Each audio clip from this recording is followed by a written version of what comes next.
மத அடிப்படையில பிரித்தாளும் சூழ்ச்சிக்காக சட்ட திருத்தம் அப்படின்றதான் எதிர்க்கட்சிகளுடைய குற்றச்சாட்டா இருக்கு. பாஜகவுடைய தேர்தல் அரசியலுக்கான நோக்கமா இருக்கு அப்படின்னு தான் விமர்சிக்கிறாங்க. இல்ல, 60 ஆண்டு காலம் இந்த நாட்டை ஆண்டவர்கள் காங்கிரஸ்காரர்கள், 18 ஆண்டு காலம் திமுக கூட்டணியில் இருந்தது. அவர்கள் செய்ய முடியாத நாங்கள் ஒன்றாக சரி செய்து கொண்டிருக்கிறோம்.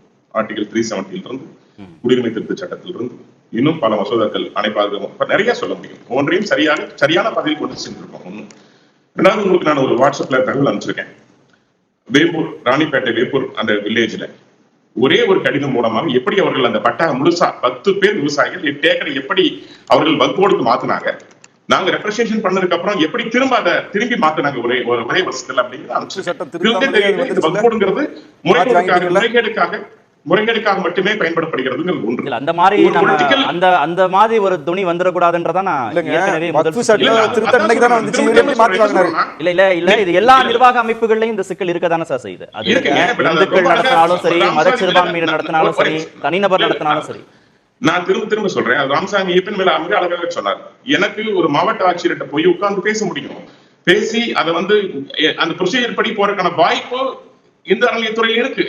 வக்போர்டுங்கிற ஒரே பேரு அந்த சட்டத்தினால அந்த உரிமை எனக்கு மறுக்கப்படுகிறது. தமிழ்நாடு சிஓ தாரேஷ் ஒரு அபிஷியல் சார், ஐஏஎஸ் அதிகாரி சார், முதல்ல அந்த தாரேஷ் ஒரு ஐஏஎஸ் அதிகாரி 2007 இருந்து சூலூர் பக்கத்துல நான் ரெக்கார்டா சொல்றேன். நீங்க சொன்னது ரெண்டு இன்சிடென்ட் தான். நீங்க சொன்னது ராணிப்பேட்டையும் சூலூரும் ஈரோட்ல இருக்கு, தேனியில இருக்கு, திருச்சியில நிறைய இருக்கு சார். நான் அட்டெண்ட் பண்ணது மட்டும் சொல்றேன். ஏகப்பட்ட வழக்கு நிலுவையில் இருக்கு, பதில் கிடைக்கல.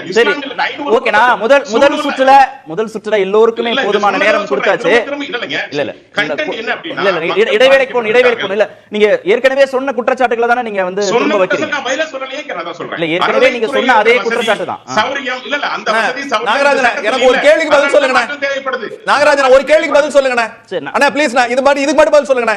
நீங்க பேசல ஒரு கேள்விதான். நீங்க ஒரு வார்த்தை சொன்னீங்க, சச்சார் கமிட்டியில இத சொல்லிருக்காங்கன்னு. சச்சார் கமிட்டி நீங்க ஏத்துக்கிறீங்களா? நீங்க சொன்னது சச்சார் கமிட்டில இது இருக்கு, அதனால நடைமுறைப்படுத்துறோம்னு சொன்னீங்க. நீங்க பாஜக சச்சார் கமிட்டியை ஏத்துக்குதா? யார் கொண்டு வந்தா? அந்த கமிஷன் கொண்டு வந்தது யார்? My simple question sir, explanation கேக்கல. சச்சார் கமிட்டியை நீங்க ஏத்துக்கிறீங்களா? ஷானவாஸ் போறோம் இல்ல சார்.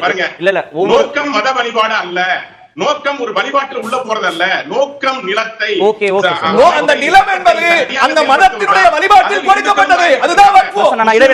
அதுதான் வக்ஃபு. வக்ஃபுங்கிறது ஒரு இஸ்லாமியர் தன் கடமைக்காக ஈகையாக கொடுத்தது.